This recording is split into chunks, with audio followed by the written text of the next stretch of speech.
Okay. Tonight's talk is a continuation of last week's, the presence of God, and talking about the importance of having a spiritual life.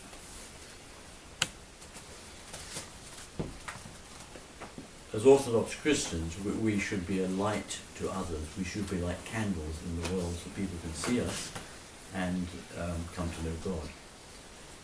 Because if we lead and live our orthodoxy, then we become a witness without even having to say a word, just by being around people. They sense it. Some people will be repelled, unfortunately, but that's just the way it is sometimes. But a lot of people will be attracted and want to know what it is that you have that they don't have, which is not something we talk about. Okay, just say, well, that's what I believe, and sometimes you can have a fruitful conversation with people about their faith, but not always. But it's not necessary to go around telling people what you believe and what they should believe. That's not for us. But it is sad, actually, that many people who are cultured, intellectual, don't think about life. Or certainly don't consider that there is life after our physical death. And those people, in a sense, are actually already dead. They've already died. They have no interest. The only interest they have is probably their job or getting some more money, anything. But they don't think about God or the possibility of God or anything that is beyond what they can see physically. And as I say, this is not just ordinary people. It's actually intellectuals. And so they do a great danger to those who believe. And we, as Orthodox Christians, we are created to dwell with the angels and archangels and with the saints and with the Mother of God. That's what we're made for. This is what we're preparing to do. And so how can we be attracted to this world? How can we be earthbound? How we can get involved in a lot of secular pursuits which are of no value spiritually?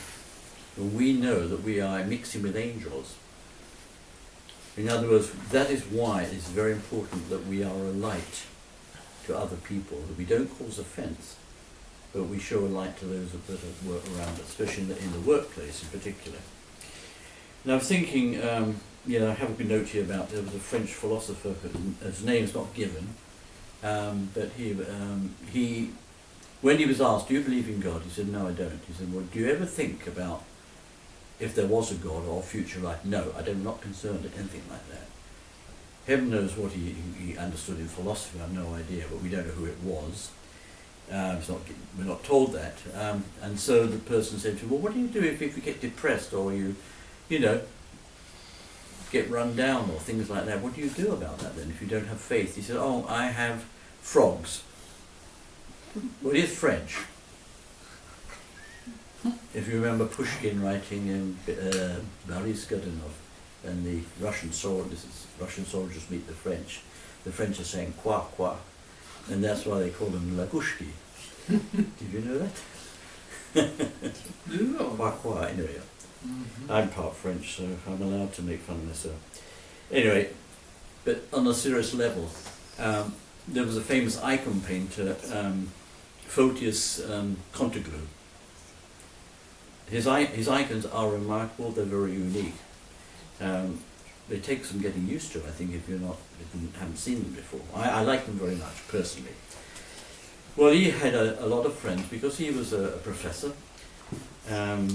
And he had a friend who was a doctor, another friend who was a physicist, and he had a friend who was probably a very wealthy businessman. And they're all good friends, but they used to mock him. They said, well, Photius, how can you, such an intelligent person, believe in all this orthodox stuff? You go to church with the old babushki, the old women, but how can you reconcile this with your acute intellect and academic experience? Well, I don't know what he said to them, but it didn't affect him. But one Pascha, years later, he came back from the Paschal service and he went outside. He came back and it was very warm that time of year, It was probably a late Pascha, maybe May. He came back and it was warm in the garden in Athens, and he went into his garden just to walk for a bit and sit and enjoy the sunrise that was coming up. While he's sitting, he suddenly heard this very strange, almost sound like a monster or something, some horrible thing. When he looked, there was a phantom, a ghost standing at the other side of the garden, and he sort of was terrified with this, and of course he crossed himself. And then when he looked, he realised it was his friend the doctor, who had died a year before. And the doctor said to him, "You were right, Photius. This is a terrible place. I don't know how I can't get out of here. Please, make sure nobody else comes here." And he said, Photius asked, he said, "Well, you know, is anybody with you that we know?" He said, "Yes, your friend the physicist and the businessman. They both had died. Not at the same time, of course. And so they were also in this same place." And he said that their voices, his voice, was as though he was speaking from down a tunnel or something. It wasn't like normal voice. It was from a distance. He was groaning, and then the vision disappeared. He writes about that in one of his biographies. So people laughed at him. You know, this scholar, great Orthodox scholar, being stupid because he had a peasant religion. He went to church with the babushki. But there is your answer to that. So unfortunately, many people who don't believe are actually already dead. This is a terrible condition to be in, spiritually dead. So in order to lead our spiritual life, the important thing is that we lead a life based on the mysteries of the church, what people in the West here call sacraments, but the mysteries of the church. We begin with baptism and chrismation, and then we have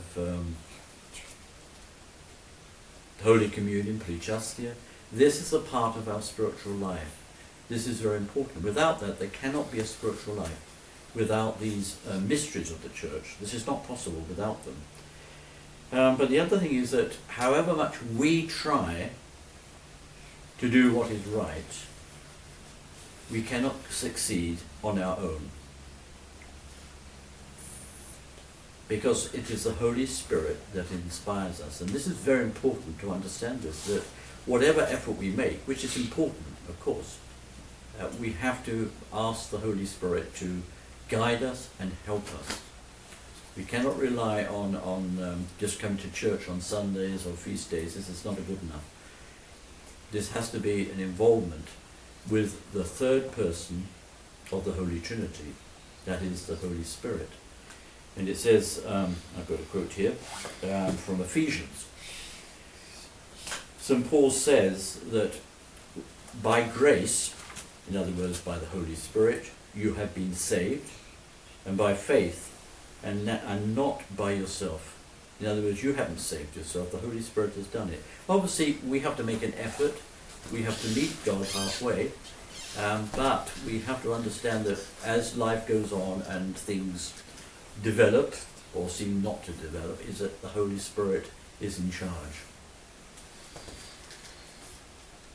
Unfortunately in the West, the Holy Spirit has been downgraded to some sort of energy. I mentioned that last week.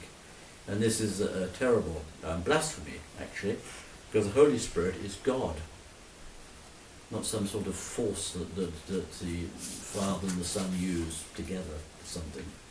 And this is a twisted thinking in the here and Western theology, which the average person, the average Protestant or Catholic, is not aware of. But like these things, if you don't know about it, if it's in the water, you don't know you're being poisoned. I always think of this, now they're discovering that fluoride is actually bad for you. But years ago, with our young children, they're saying you must have fluoride, it's very good for your teeth. Well, now they're saying no, it isn't. Actually, it's a poison. When I think the spiritual things are poisons. And you know that if you go to bad places with bad people, you are going to pick up something. An infection. And I don't mean physical, I mean spiritual.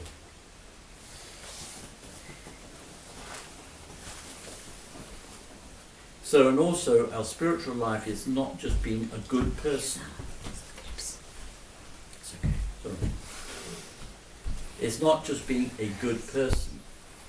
It is leading a liturgical life and asking for the guidance of the Holy Spirit. And some people think it seems to stop at that. Well, as long as I don't rob a bank, I don't kill people, I don't cheat people, I'm friendly to people, that is sufficient. I've heard people say that to me. I don't need religion. And sometimes these people are more ethical than we are. Because we steal, and we are mean and do these things, but we have a thing called confession. And we're conscious of that we sin and we ask for forgiveness. Doesn't matter what we do, God will forgive us if we ask and attempt to change our life. And another mistake I think that we make is that we go to confession, then we think everything is going to change because we've been to confession. Well, everything is going to change, but it isn't going to change the way that we think it should change. All of us, me included. Because we don't know the action of the Holy Spirit. We have to come to confession, we confess, we obviously have to feel sorry for why we're confessing and not just have a list of, ingredients. But we don't know how the Holy Spirit will work on us. We don't know. And so we need to be open to that and not think that we can do things by ourselves. So also our faith, now this comes back to the first thing about being ridiculed, especially amongst your intellectual friends in particular, or work people that you work with, because to be orthodox, especially here in the West, is martyrdom. Mučeničestvo. It is a form of martyrdom. And we should be pleased to be joyful, because the whole idea of martyrdom is actually a joyful state. I'm not saying the outcome is joyful or the things that we go through. I'm not talking about physical tortures here. I'm talking about mental tortures and ridicule. And I know some people who do believe, but they don't say anything because they're afraid of losing their job at the university or whatever it is, because they believe and they don't want to appear to be stupid. But we mustn't be like that. Our life is a form of martyrdom. The word martyr means witness. Sidito, that's what it means. And so we should be witnesses. Remember on Sunday we talked about the holy martyr, the Virgin Martyr Eulalia of Barcelona. How she was excited and full of joy that she might be chosen to go to martyrdom. How can we understand that? Would you let your children go for martyrdom? I don't think so. Not willingly. But we don't know, because we don't know the circumstances. You don't know. Would all of us be willing to offer our lives for Christ? This stage is theoretical, isn't it? Let's hope that if it came, that we would be able to do that. We don't know what shape or form persecution will take. We don't know. It could be, as I say, it could be pure deprivation. Remember in the Soviet Union, if you were a believer, you couldn't teach maths, because you might influence the children. Even the communists understood that you could influence people. Well, they're afraid of religion for it. It doesn't exist. It's just an opium. But they didn't take risks, because they're all brought up Orthodox, that's why. So martyrdom is there are different types of martyrdom. I've got a list here. The first one, of course, is simple. It's the ascetic life, fasting, post. And for many of us, it is martyrdom. We suffer because we have to not be able to eat something. We all suffer from that. There are little delicacies that we have to give up. And very difficult. I remember very difficult for children. Children should fast if they can. When I was working in a corporation, Friday was sausage day or something. Pizza day, pizza day. And I thought, well, what do I do? I'm not going to break the fast, but for social, for fellowship, I'm going to go. So I'd go along, sit there, and I'd drink a Coke, which I hate, by the way. I don't hate it, but it's not something I drink normally. And then after a while, they realised, that perhaps I didn't have to go. They said, no, you don't need to come to these. I said, oh, okay. But I'd rather go and fast than not go at all, because I didn't want to create a fence in that sense, because I liked everybody I was working with, and they, it's a religious thing, so okay. Well, I mean, there would be other, religions. There's a religion called diabetes. Have you heard of that? If you have that, you can't eat certain foods. Mm-hmm. Well, that's very unsociable, isn't it? Yeah? So you can't go to somebody's house without telling them what they have to prepare for you. Or allergy. Or allergy, yeah. Yeah. But we find it difficult to keep the fast because, nobody else does it. If we were ill, we would have to. And some of you, of course, do have to fast anyway for medical reasons. So you're lucky there. You've got a sort of extra bonus. I think the most important form of martyrdom, personally, this is just my opinion, is prinimania. In Russian means acceptance. Как Бог даст. Yeah, I tell you that. I think that's the only way we can live. That is martyrdom. We say, well, that's the way it is. God bless. I don't like it, but this is the way it is at the moment, and I believe that's God's will. And that is a form of martyrdom. And for every form of martyrdom, you get a crown. Or when we moved from Ravenna to South Park, a lot of you got extra points, crowns, because you had to come further. And now with the bad traffic, even more. So those little things you get, when we're driving, we get little arrows showing how much, mileage you have attained. And I think spiritually it's the same thing. So the people that live the furthest away, like Podolskis, they get extra crowns because they have to come all that journey. Or anybody that has to come through traffic, anybody has to come after work. This is a part of martyrdom. It's not just something simple, that an inconvenience. It isn't. It is a form of martyrdom for our faith. Life of martyrdom is a happy life, but also a heroic one. Yeah, I think this is important. Going back to children, young people's literature these days, there doesn't seem to be any heroines. The idea of the heroic. This is just a personal thing that I've observed, and I'm conscious of it. We need to have heroes, goroi. We need them. You, everyone. Xenia needs to be a heroine. Heroine sounds like a drug. Sorry.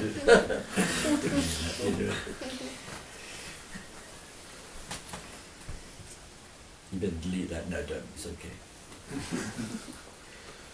The early martyrs, and I have a quote here actually from Saint Eulalia again, is that to die for Christ would be a great joy when she was asked. Would be the finest gift that I could receive. Another form of martyrdom is, I would say, living simply, or living rough. This is something you mustn't create. St. John Chrysostom only slept 3 hours a night. Wait for it, no bed, he slept hanging. I don't understand how you could do that. His arms supported, and that's how he dozed off, probably because he was praying. Okay, don't go home and try that. I mean, seriously, you cannot make up things like that. We do not understand why he did it or how he did it. We know how he did it, through the Holy Spirit, and that was his podvig, his martyrdom. St. Arsenius slept 1 hour a night. He said, well, a monk should sleep 3 hours, and by monk he means anybody, Orthodox Christian, 3 hours, but if he's a fighter, he'll only sleep for 1 hour. How many hours do we sleep? How many hours do we need to sleep? 10. 10, yes. All right. Yeah, well, you don't make up these things. I'm just saying this is some of the forms of martyrdom that is available. So we have asceticism, bearing misfortunes. Oh, and the last one, enduring our doubts. Very important in this age is to have doubts and to put up with them and suffer them. Say, well, I really don't understand this, I don't believe this. Okay, well, that's a form of martyrdom. doesn't mean to say that you give up. Just because you have doubts about certain things. The apostles doubted. They certainly doubted, but when Christ was arrested in the Garden of Gethsemane, they ran away. No doubt, no doubt about their doubt. So yes, it's a part of life. We have doubts, and we feel bad about it. I think we feel bad about doubts is because of our pride. We haven't got a handle on everything. We don't understand everything, and so that hurts our pride. And I think we have to sort of snap out of that and understand that there's certain things we will never understand. And if you don't understand something or have doubts, you have to put it to one side and get on with what you do believe in and what you can handle. This happens a lot with converts from Protestant church to Orthodoxy. There's saints which they'd never heard of before. I mean, they know they're saints because St. Paul and the evangelists, but they don't really know saints. And they certainly can't accept the Mother of God. That just blows them. And I know many Protestants that had that problem, but by living with that doubt and lack of understanding, began to love the Mother of God and the saints and become very intimate. So it's part of life, part of growing. So the beginning of our spiritual life is a song, but later it becomes a cross. Then it is that martyrdom begins, and martyrs have a martyrdom at home and in our relationships.